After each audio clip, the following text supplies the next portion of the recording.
আসসালামু আলাইকুম। প্রিয় দর্শক কেমন আছেন সবাই? আশা করছি ভালো আছেন। আজকের পর্বে আমি মজার একটি রেসিপি করে দেখাবো মাছের ঝোল, তবে কাঁচা কলা দিয়ে। তো অনেকে কিন্তু এই রেসিপি পছন্দ করেন না। তো আমার মতো করে অবশ্যই ট্রাই করলে আপনাদের ভালো লাগবে। তো এখানে আমি কয়েক পিস বড় মাছে নিয়েছি। তো মাছগুলো কিন্তু কেটে ধুয়ে আমি পরিষ্কার করে নিয়েছি। এখন এর মধ্যে একটু লবণ, একটু হলুদের গুঁড়া সবকিছু আমি হাফ চামচ করে দিয়েছি। আর মরিচের গুঁড়াও দিয়েছি আজকে। তো মরিচের গুঁড়াটা দিয়ে খুব ভালোভাবে এর সঙ্গে মিশিয়ে নিয়েছি। যেহেতু এটা বড় মাছ এক্ষেত্রে আমি একটু মরিচের গুঁড়াও দিয়েছি হাফ চামচের মতো। তো সবকিছু মসলা খুব ভালোভাবে এই মাছের সাথে আমি মিশিয়ে নিচ্ছি। তো তেলটা আমি গরম করতে দিয়েছি। তেলটার পরিমাণ একটু বেশি করে দিবেন। একবারে এই তেলে যেন রান্না হয়ে যায়। আর তেলটা যখন বেশি দিবেন মাছ ভাজাটাও ভালো হয় আর রান্নাটাও কিন্তু খুব মজা হয়। কারণ কম তেলে তেল ভাজলে কিন্তু মাছটা ভাজা অতটাও ভালো হয় না, খেতেও মজা লাগে না। তো এক পাশে যখন একদম লালচে হয়ে যাবে তখন এটা উল্টিয়ে দিবেন। তো আমার কিন্তু এক পাশে হয়ে গেছে, এটা আমি এভাবে উল্টিয়ে দিচ্ছি।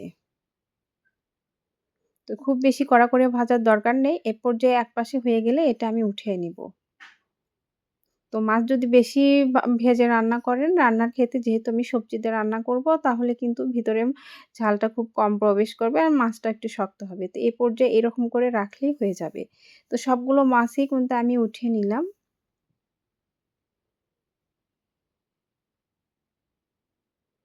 তো এই তেলে আমি একটু হাফ চামচের মতো এখানে জিরা দিয়ে দিলাম ফোড়নে আর একটা শুকনো মরিচ দিয়ে দিলাম। কারণ শুকনো মরিচের একটা এক্সট্রা ফ্লেভার আছে।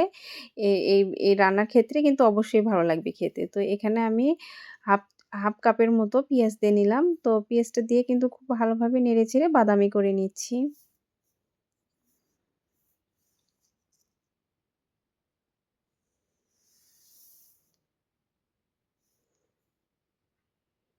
তো পেঁয়াজটা কিন্তু আমার বাদামি করে হয়ে আসছে। তো এখানে এক্ষেত্রে একটু পানি দিয়ে নিচ্ছি। যেহেতু যদি পেঁয়াজটা পুড়ে যায়, তো পানিটা দিয়ে আমি এখানে সবগুলো মসলা দিয়ে দিব। তো ১ম এ আমি এখানে আদা রসুন বাটা দিয়ে দিব ১ চামচের মতো আদা রসুন বাটা। আদা রসুন ২ টা একসঙ্গে আমি দিয়ে নিয়েছি আগেই। তো এখানে আমি ১.৫ চামচের মতন লাল মরিচের গুঁড়া আর ১ চামচ আমি হলুদের গুঁড়া দিয়ে নিচ্ছি। তো ঝাল যে যেরকম খান আর এখানে আমি ১ চামচের মতো লবণ দিয়ে নিচ্ছি।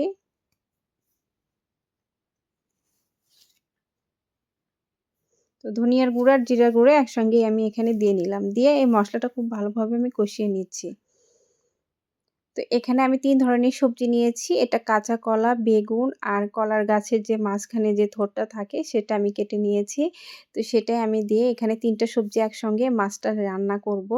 তো এগুলো কিন্তু বেশি একটা মোটা করে কেটে নিইনি। দেখতেই পাচ্ছেন আমি সবজিগুলো কিভাবে কেটেছি। তো এই সবগুলো সবজি এই মসলা কষার ভেতরে দিয়ে নিয়েছি। যখন মসলাটা আমার তেল উপরে উঠে ভেসে আসছে সে পর্যায়ে কিন্তু আমি এই উম সবজিগুলো দিয়েছি। এর আগে কিন্তু দেওয়া যাবে না, তাহলে কিন্তু খেতে ভালো লাগবে না। তো সবগুলো মসলার ভিতরে এই সবজিটা দিয়ে খুব ভালোভাবে আমি কষিয়ে নিব। এখানে আমি ৫ মিনিটের মতো এভাবে আমি ঢেকে একটু কষিয়ে নেব। এখানে আমি আগে পানি ব্যবহার করব না। তো এখন আমি এটা একটু কিছুক্ষণ ঢেকে দিব। দিয়ে একটা আমি কিছুক্ষণ এটা কষিয়ে নিব।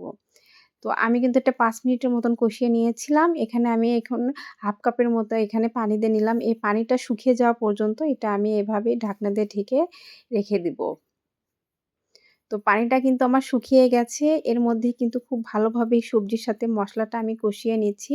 এ পর্যায়ে কিন্তু এটা দেখতে একটু কালো রং লাগছে। যেহেতু এখানে আমি কাঁচা কলা বা কলার গাছের যে থোড়টা আছে এটা দিয়েছি। কিন্তু পরে গিয়ে দেখতে পারবেন যে খুব সুন্দর একটা তরকারির মধ্যে কালার চলে আসছে।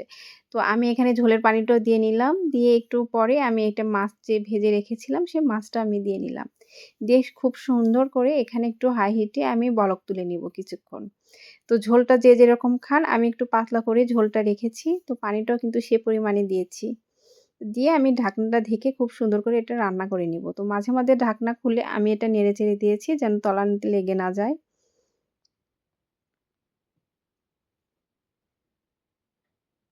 আর এক্ষেত্রে যদি আপনি কোনো কিছু লেগে যায় তলানিতে তাহলে কিন্তু খেতেও ভালো লাগে না। তো আমার রান্নাটা কিন্তু হয়ে গেছে। আমি ঢাকনা খুলে দেখিয়ে দিচ্ছি যে এটা রান্নার পরে কালারটা কতটা সুন্দর এসেছে। নিশ্চয়ই আপনাদের অনেক বেশি ভালো লেগেছে।